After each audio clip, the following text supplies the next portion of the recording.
Hola, ¿qué tal mi gente de YouTube? Le habla el doctor Adames RD. En esta ocasión le traemos un nuevo video. Antes de empezar, estaré haciendo un sorteo de un reloj Samsung Galaxy Gear S3 Frontier. Para participar, solo debe suscribirte al canal, darle like, compartir este video y comentar. Mientras más participantes, más oportunidad de ganar. En esta ocasión le traemos lo que es el tema de sarcoma de tejido blando de conferencia. Espero que les guste. Entonces, miren, esto es sarcoma parte blanda. Los sarcomas, acuérdense que pueden afectar tejidos blandos, llámese grasa, hueso, músculo. Esos son los tejidos blandos. Músculo, hueso o grasa. Y acuérdense que cuando hablábamos de la nomenclatura de cómo poner el nombre a los cánceres, decíamos que para saber el nombre completo solamente teníamos que saber de qué tejido de maduración deriva y le agregábamos el sufijo sarcoma. Si es un tumor sarcomatoso que deriva de la grasa, se llama liposarcoma. Si es de hueso, osteosarcoma. Si es de músculo liso, leiomiosarcoma. Si es de músculo estriado, radiomiosarcoma. Y así sucesivamente. Entonces, todas las neoplasias con apellido de sarcoma, ustedes saben que deriva de una capa germinativa que se llama mesodermo. Disculpe, doctor, por la intervención, pero no se escucha muy bien. Déjame ver. ¿Me escuchan ahí? Yo lo escucho bien. ¿Y ahí me escuchan? Sí. Profesor, ¿se escuchaba bien? Se le decía. Ahora sí. Ok, le decía que todo lo que se llama sarcoma, todo lo que tenga el apellido de sarcoma deriva de la capa germinativa intermedia que se llama mesodermo. Entonces, si el tumor deriva de grasa, se llama liposarcoma. Si deriva del músculo liso, leiomiosarcoma, del estriado, radiomiosarcoma, del hueso, osteosarcoma, del cartílago, condrosarcoma, y así sucesivamente. Tejido blando, a eso se refiere. Músculo, grasa, hueso, tejido vascular y algunos aparatos reproductores como el útero. En la mujer pueden aparecer sarcoma. Entonces, ahí hay una pincelada, le pueden hacer un screen si quieren. De todo modo, yo creo que esa conferencia yo la compartí también en OncoWAS, creo que está dentro de la conferencia de examen final. Pero ahí está gran parte de lo que le dije. Fíjense que constituyen el 1% de los tumores malignos, quinta causa de muerte en niños. Acuérdense cuando yo le hice una parte en epidemiología, le decía que los cánceres en niños, la incidencia y prevalencia es diferente. Hablábamos de la neoplasia cerebral, el cerolinfoma, leucemia, y hablé del radiomiosarcoma, que es un tumor muy frecuente en niños, al igual que el tumor de Wilm. A diferencia de otros tumores que prefieren la vía linfática para diseminarse, este es un tumor que su vía predilecta es la vía sanguínea. Apenas el 5% de algunos subtipos de sarcoma especiales le gustan la vía linfática. Por ejemplo, el sarcoma epitelioide, el sarcoma sinovial, son sarcomas atípicos e infrecuentes que le gustan la vía linfática, pero la mayoría de los sarcomas, su vía preferida es la hematógena. Entonces, por tanto, eso que dice de último lo pongo. La mayoría de los sarcomas no hay necesidad de realizar disección de ganglio linfática porque no es su vía preferida, como en el caso de mama, que si yo hago una mastectomía, yo tengo que o hacer un centinela si es un estadio temprano, o hacer una disección de axila si es intermedio o localmente avanzado, porque su vía predilecta es la linfática y tengo que saber cómo están esos ganglios para el pronóstico y valoración de tratamiento posterior. Aquí en los sarcomas lo que importa principalmente es que tengamos una recesión adecuada con márgenes quirúrgicos negativos, que no haya tumor en los márgenes de recesión, porque observen lo que puse ahí. La presencia de márgenes positivos aumenta la recurrencia local en un 10 al 15%. Quiere decir que un tumor sarcomatoso que yo opere y no tenga márgenes negativos, hay una alta probabilidad de que recurra nuevamente, entendiendo que los sarcomas son tumores agresivos y generalmente de mal pronóstico. Déjame ver, creo que no sé si lo volé, pero...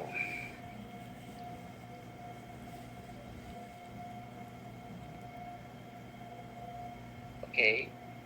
Estos son tumores que suelen afectar generalmente las extremidades, el tronco y la parte de la cavidad retroperitoneal. Va en el orden de extremidad, retroperitoneo, tronco, y son raros los sarcomas, por ejemplo en cabeza y cuello, en mama, son tumores raros.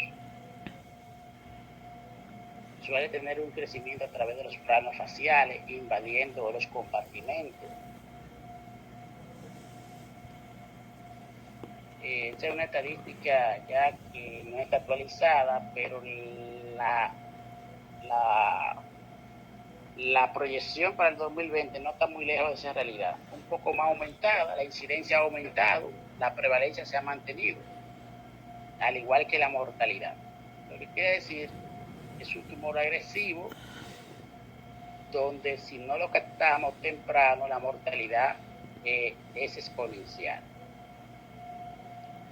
En sentido general, cuando lo comparamos dentro de todos los cánceres, es responsable del 2% de la muerte. Y miren lo que les decía ahorita aquí. A ver, se fue el cursor. A ver. Bueno, observen ahí, sarcoma extremidades, 50% de los sarcomas afectan las extremidades, el 40% el tronco, incluyendo el retroperitoneo. Fíjense que un sarcoma afecta a la mama apenas en un 1%. Cuando digo mama decíamos que el cáncer más frecuente eran los ductales y los lobulares, donde el adenocarcinoma ductal, el carcinoma ductal infiltrante era el más frecuente y lo dividimos en in situ, ¿verdad? E infiltrante. Pero observen, acuérdense que los vasos sanguíneos y el disperso en el tejido, hay músculo liso y por eso puede haber un sarcoma en la mama. Son los llamados tumores piloides de la mama maligna. Cabeza y cuello apenas el 10%. Son más comunes en niños o adolescentes. Supervivencia 5 años después de pacientes con metástasis, un 32%. Recaída es un 60% en los 2 primeros años. Eso te quiere decir recaída, recurrencia.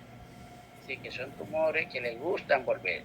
Por ejemplo, hay algunos subtipos dentro de los sarcomas, como el dermatosarcoma protuberans, que les gustan volver.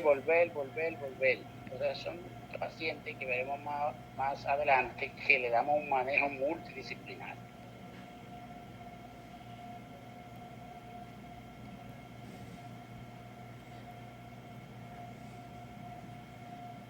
A ver qué importante de aquí. Fíjense que el 78% de las lesiones pueden ser resecables, no importa dónde estén, con la salvedad que muchas veces, muchas de las lesiones están localmente avanzadas y tenemos que hacer cirugías muy radicales, como amputaciones, porque dijimos que la mayoría aparecen en extremidad, entonces condenamos a una persona a no tener su extremidad normal. Muchos logran entrar al programa y consiguen prótesis, ¿verdad? Hay en otros países que hasta prótesis funcionales o de manera biomecánica y pueden retornar a su vida de funcionabilidad. En nuestro país esas cosas son un poquito, en lo que se llama la rehabilitación, estamos un poco atrás, vamos a decirlo así, en el sentido de la inversión que hay en ese campo de la medicina. Importante, creo que cuando dimos síndrome paraneoplásico, yo le decía, si usted tiene un joven con una masa indolora, dura, pétrea, fija en una de las extremidades y está asociado a hipoglucemia. Recuérdense que la hipoglucemia en una persona joven sin antecedentes de diabetes tiene alto riesgo de que eso sea un sarcoma de parte blanda, sobre todo si tiene una masa en una de las extremidades. Es una manifestación paraneoplásica de sarcoma, la hipoglucemia.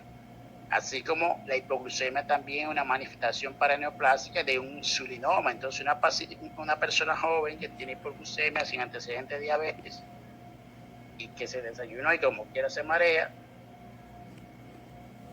eso quiere decir que podemos estar ante de eso. Dime, Ismael, ¿qué pasó? Maestro, para... Sí. Podría ser, pero es más típico, menos frecuente, a menos que sea un momentito, a menos que sea. Sí, bueno, me puede llamar más tarde, que estoy en medio de una conferencia online. Sí, no, como 1 hora y media. Que me salí por un momentito por la insistencia, no sé qué es lo que pasa, no sé qué es. ¿Aló? Sí, otra vez. Te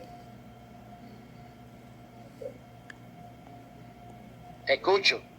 Ok, le pregunto. Sí, exactamente, a menos que sea un sarcoma que afecta el tejido óseo, un osteosarcoma, ya ahí la cosa varía, igual que cuando hay metástasis ósea, ya son otras cosas. Acuérdate que la hipercalcemia es más frecuente en tumores de mama, renales y tumores que afectan el tejido óseo. Si un osteosarcoma podría, entonces ahí sí está acompañada también. Ok, gracias. Ok. Entonces, acuérdense de esa incidencia. Extremidad 50%, tronco 40%, cabeza y cuello. Esa es la incidencia de cómo afecta en el ser humano en sentido general. Esos son algunos factores de riesgo. Fíjense, factores que llevan a que se produzca cáncer, un linfedema crónico, como pasa en los linfedemas que se producen por filariasis, los linfedemas que se producen por radioterapia, linfedemas que se producen por disesiones de áreas de estaciones ganglionares como linfadenectomía inguinal, linfadenectomía o disección axilar de las cilas. Fíjense, ya lo dije, lo de las radios, fíjense lo de carcinógenos químicos que están asociados a algunos tipos de sarcoma. Fíjense ahí que el cloruro de vinilo está asociado a angiosarcoma hepático. Traumatismo, como dice el dicho, tanto de una gota en una piedra hasta que le hace un hoyo. Traumatismo crónico pueden llevar al desarrollo o aparición de sarcoma y algunas infecciones virales están asociadas a algunos tipos de sarcoma. Por ejemplo, el HIV está asociado a sarcoma de Kaposi. Esos son algunos síndromes hereditarios.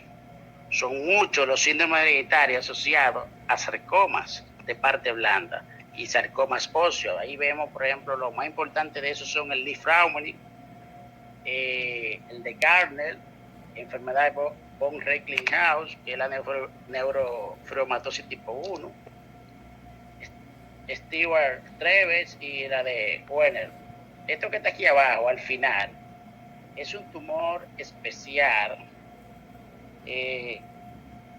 que anteriormente a esos tumores se le llamaban leomiosarcoma. Entonces existe lo que son los leomiosarcomas en unos tumores parecidos a la leomiosarcoma, pero que tienen una mutación en el CD117 o el SECI, y el nombre real de esos tumores son los tumores estromales gastrointestinal familiares. Esos tumores derivan de las células sincitiales de Cajal.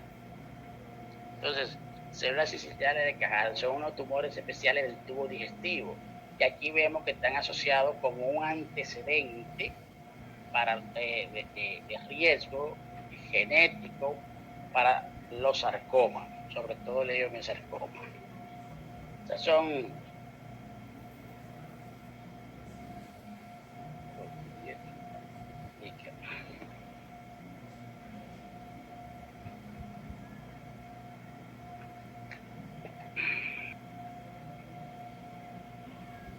un sinnúmero de mutaciones hay en los diversos sarcomas, porque los sarcomas son una familia muy variable, muy grande.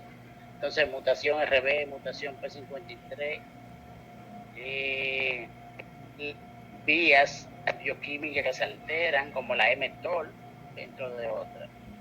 No voy a entrar mucho detalle porque quiero llegar a lo que me interesa para ustedes. Eso es la vía de activación de algunos de los sarcomas, la vía del KIT, la vía del receptor del factor de crecimiento derivado de la plaqueta. Vemos ahí el RAS, el ONCOREC, el RAF, el MEC, son otras vías bioquímicas, mTOR, mirenla aquí. Son las 3 vías principales que suelen afectar a los sarcomas: mTOR, el KIT y el receptor del factor de crecimiento derivado de plaqueta.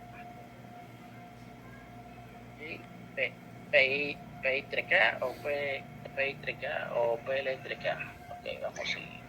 Maestro, disculpe la intervención. Entonces, signo y síntoma. Generalmente una masa asintomática, indolora o con dolor, puede estar asociada a dolor, pero lo más importante de esa masa asintomática o sintomática es que tiene un crecimiento rápido, que es dura, que es fija, que tiene bolas irregulares, que puede estar asociado a síntomas compresivos. Es decir, está en zona donde hay un nervio, lo comprime, da dolor, atrapa un nervio, atrapa una inserción muscular y eso puede producir edema, parestesia. Si está en una zona de cavidad, por ejemplo, próximo a la vejiga urinaria, o próximo en la zona hueco pélvico, puede dar síntomas urinarios. Si está cerca de algo del tubo digestivo, puede dar síntomas en relación a síntomas obstructivos. Hay algunos que pueden erosionar y producir sangrado. Si son externos, en extremidades se pueden ulcerar y sangrar. Entre otros.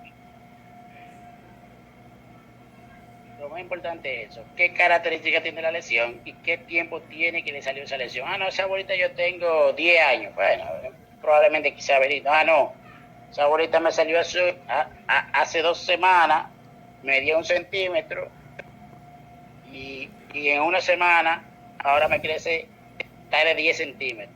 Sí, crecimiento rápido de una lesión habla a favor de que eso puede ser algo maligno. Los mejores estudios de parte blanda, para parte blanda, oye, una sonografía de parte blanda de inicio, que es lo que ustedes pueden indicar en atención primaria, y para yo tener más detalle, una resonancia del lugar donde esté la afectación. Siempre pedimos estudios moleculares como la inmunistoquímica, sobre todo si estamos sospechando de algunos tipos de sarcomas especiales, y además siempre debemos tener inmunistoquímica diagnóstica por la amplia gama de diagnósticos diferenciales que hay en los sarcomas de parte blanda. Es una familia muy amplia. Cuando tenemos sospecha de un sarcoma hay que hacer biopsia, que puede ser incisional si son tumores grandes, o por tucú, y si es algo muy pequeño, excisionales, para tener una muestra bien representativa. Eso ya lo dije. Lo de la resonancia es más sensible y específica que la tomografía para los sarcomas. Si es un sarcoma retroperitoneal, entonces la tomografía tiene más valor que la resonancia. Recuérdense que la resonancia tiene mayor valor en los sarcomas de parte blanda, pero la tomografía en los sarcomas retroperitoneales es más fidedigna. El PET se utiliza ya para seguimiento, para saber si un paciente ha hecho recurrencia o si tiene metástasis en otros órganos. Miren todos los sarcomas que hay. Esa es la familia histológica de todos los sarcomas. Observen que es bastante amplia. Entonces, por eso generalmente cuando se hace el diagnóstico de una neoplasia mesenquimal, mandamos a hacer inmunistoquímica para que nos le pongan el nombre y el apellido correcto. Bueno, sé la alta número de sarcomas que hay en el mercado, como dicen por ahí. Estos son unos sarcomas especiales o más frecuentes, tipos de sarcomas más frecuentes que afectan a los niños, como el radiomiosarcoma, el PNET o el tumor de Ewing, sarcoma sinovial. Acuérdense que ese sarcoma sinovial es uno de los subtipos que le gusta la vía linfática, ¿de acuerdo?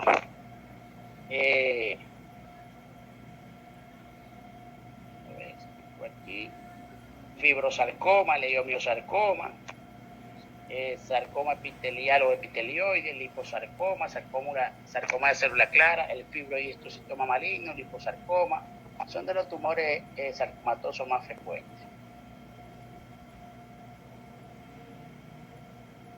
El sistema que se utiliza es el TNM y va a depender de la profundidad, si es superficial o profundo, tomando en cuenta la parte de la fase. No vamos a entrar en mucho detalle. Opciones terapéuticas, cirugía, quimio, radio o sus combinaciones. Entendiendo que el gold estándar del tratamiento siempre que se pueda es la cirugía, porque las quimio y las radios son coadyuvantes, son para consolidar el tratamiento quirúrgico. Ellas por sí solas no son capaces de controlar un sarcoma, por lo menos al día de hoy. La mayoría de las cirugías para los sarcomas son radicales porque generalmente son tumores grandes, localmente avanzados, y necesitamos de grandes cirugías, y a veces nos tenemos que auxiliar de la radioterapia en algunos subtipos como el dermatofibrosarcoma protuberans, que le gustan recurrir mucho, o cuando no logramos tener márgenes positivos y no podemos ampliar, entonces la radioterapia nos ayuda a consolidar ese margen positivo para evitar las futuras recurrencias que se nos van a hacer difíciles de extirpar. Recesiones compartimentales cuando afecta solamente un compartimiento de un muslo, grandes cirugías cuando son retroperitoneales, con la parotomía. A veces necesitamos de quimioterapia intensiva en los tumores retroperitoneales sarcomatosos de alto grado para evitar recurrencia, porque esos sarcomas retroperitoneales suelen afectar órganos y las cirugías también son multiviscerales. A veces para lograr extirpar el tumor tenemos que sacrificar otros órganos para poder extirpar el tumor con márgenes. Lo importante a la hora de tomar la conducta de operar un paciente es valorar la funcionalidad, valorar si es resecable o no, determinar si hago una cirugía radical o conservadora. En el caso de ustedes, si un niño que va con dolor constante en una extremidad, que no tiene por qué tener dolor, no ha tenido ninguna caída, puede ser que a usted se le prenda el bombillito y le mandas una placa del muslo y veamos en el muslo, en el hueso, una lesión pequeña. Resulta que lo vemos con tiempo, el oncólogo o el ortopeda, y ese paciente tal vez planificamos una cirugía conservadora, que le quitamos el fémur y le ponemos un reemplazo óseo, ¿verdad? Puede ser un reemplazo óseo artificial o natural. Generalmente viene un sistema de óseo que a medida que el niño va creciendo, eso también va creciendo, y entonces le salvamos la pierna a ese niño. Diferente a que si no se te prende el bombillito, un dolor en un niño, en una pierna, si el hueso está afectado y es un osteosarcoma, y espero que debute con lesión de tejido blando, entonces ese niño lo que le va a tocar va a ser una amputación.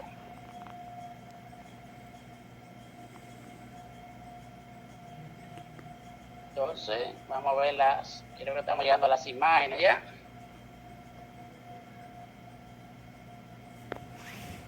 A ver, porque esto es de una conferencia de posgrado, pero eso no le corresponde a ustedes. Pero, por ejemplo, hay algunos fármacos, como el traveterina, que viene de ese molusco. Y miren, observen la gran tumoración. Miren la gran tumoración. Esa es la imagen basal a los 3 meses con el tratamiento, a los 6 meses y a los 9 meses. Observen que realmente redujo el tumor. De aquí.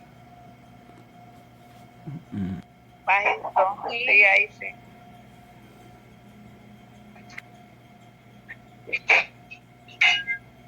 Oye, Profe. ¿Me escuchan ahí? Sí, maestro. Ok, seguimos. Son fármacos que se utilizan para diferentes tipos de fármacos, pero olvídense de eso. Ahora vamos a lo que me interesa. Esto es lo que yo quiero que vean. Observen eso. Es un paciente con uno de los síndromes hereditarios que le presenté, una neurofibromatosis, ¿verdad? Y esos pacientes son que hay que seguirlo de cerca porque de esos neuromas pueden aparecer un neurosarcoma. Entonces era una lesión pequeña que se ulceró, que ya se convirtió en un mal. Alguien no le hizo caso, no la mandó con tiempo al especialista y mire cómo, de qué tamaño llega. Observen ese paciente, yo le dije que el linfedema crónico es una causa de sarcoma. Es un paciente de filariasis. Y hizo un linfedema crónico y se convirtió en un linfangiosarcoma. Ese paciente, lamentablemente, cuando debuta con eso, lo que hay que amputarle es la extremidad completa. Observen ese paciente. Con solo verlo, ustedes ven que es sin tocarlo, ustedes ven que está tenso, que se siente pétreo, brillosa la piel por lo estericada que está en términos llanos, que en el centro se quiere como ulcerar, en términos llanos, como que se quiere explotar. ¿Sienten esa sensación de verla? Eso es una masa pétrea, eso es un fibrosarcoma. Observen en este caso, ese paciente iba a una comunidad frecuentemente con una lesión de 5 centímetros en la parte anterior, aquí a nivel del cuello. Le decían, eso no es nada, eso es grasa. Como el paciente siempre que los doctores llegaban a la comunidad decía que eso no es nada y le daban más medicamentos para el dolor, ese sigue en su campo embromando. Observen lo que se convirtió. Eso es un liposarcoma, un tumor que deriva de la grasa maligno, liposarcoma. Tal vez ese paciente lo mandan cuando tenía la lesión pequeña, es una simple recesión, pero ustedes verán ahorita lo que se le tuvo que hacer a ese paciente para poder extirpar eso. Miren eso, se fue una paciente que llega a la consulta, que ella se sentía un duro en la nalga izquierda y decía, o se lo achacaba, a que no, que eso fue una inyección. Recuérdense que hay eventos o incidentes, acuérdense que los traumatismos crónicos están asociados, ¿verdad?, a sarcoma. Resulta que ese durito que ella se sentía, que tal vez pudo haber ido más temprano, y era una cirugía más pequeña, se convirtió en lo que nosotros llamamos una nalguectomía. Ese pedazo de nalga completo se fue. Eso era un fibrosarcoma. Observen ahí, observen sobre todo la imagen superior, la superior, es un paciente de un osteosarcoma, un tumor que comenzó en el hueso, que si el médico de la comunidad le hubiese hecho caso a la mamá o al paciente cuando le decía que le dolía la pierna, no ha tenido trauma, un niño que en la escuela generalmente tiene los huesos fuertes, no tiene por qué tener dolor de hueso en una piernita o en su muslo. Entonces, no lo investigaron hasta que debutó así. Entonces, ¿qué es lo que es? Un osteosarcoma con afectación de tejido blando, llámese músculo y grasa, ya afecta todo el tejido periférico, no solamente el hueso. Entonces, ya ahí es simplemente una amputación. Lamentablemente, ahí solamente hay que amputar. Si hubiese llegado con la afectación solamente en el hueso, entonces eso se planifica, se le reseca el hueso, se le pone injerto de hueso y se le salva la pierna al paciente. Este que está aquí es un sarcoma sinovial. Observen ahí, estos son sarcoma alveolar. Este daba la impresión que era un melanoma por la característica, pero realmente era un sarcoma. Fíjense, sarcoma ulcerado en extremidad inferior, casi por escrotal. Este es un fibrosarcoma en el hombro. Miren aquí, sobre la base de quemaduras, también se pueden desarrollar sarcoma, pero los cánceres más frecuentemente que se desarrollan o están más asociados a quemaduras son los carcinomas epidermoides, pero también un sarcoma puede desarrollarse después de una quemadura. Recuérdense que el linfedema, por eso le pongo esto de la mastectomía, el linfedema que se desarrolla por la disección de acil y por la radioterapia puede desencadenar sarcomas. Y observen eso. ¿A quién se parece del grupo? No lo voy a decir, David. Angelina. Profesor, Yo no hablé de nombre. Observen eso. profesor, yo no tengo esta barriga. Observen ese paciente. Mire esa paciente acostada, mire este de pie. Son pacientes, eso es un sarcoma retroperitoneal. Así lucen los pacientes con sarcoma retroperitoneal. Miren las grandes recesiones que tenemos que hacer cuando un paciente tiene un sarcoma retroperitoneal. Si ustedes observan, para poder sacar ese tumor, se tuvo que tirpar segmento de hígado, vaso, páncreas. Eso es lo que nosotros le llamamos una recesión multivisceral. Es una recesión por un tumor intraperitoneal. Ese es el tumor de la paciente que estaba acostada. Ven ahí la gran tumoración, ven, gran tumoración. Esto es una amputación del cuarto anterior por un sarcoma osteogénico. Miren cómo lo que tuvimos que hacerle a esa paciente, amputarle un cuarto anterior por una gran tumoración con mucho dolor. Hoy por hoy esa paciente tiene más de 10 años operada. Contenta y feliz, pero sin extremidad izquierda.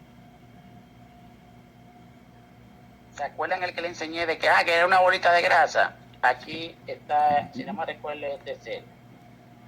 Una amputación del cuarto anterior. Ahí lo que se le tuvo que hacer por no llegar a tiempo. Si llega a tiempo, simplemente una lesión amplia y el paciente tuviera su extremidad. Disculpe, profesor. Esa es la importancia de que el médico general tenga una visión general de la oncología y ayuda a que el paciente llegue oportuno al especialista. Miren aquí la amputación de ese paciente, el brazo completo con la tumoración. Esta fue la nalguectomía y miren lo que le pasa al paciente cuando un osteosarcoma ya afecta músculo, ¿verdad? Lamentablemente esta amputación nos condena a muleta hasta que se le pueda poner una prótesis. Hasta ahí era lo que le quería presentar. Dime a ver. Gracias por ver nuestro video. Te voy a pedir que te suscribas, comparta y comente nuestro video.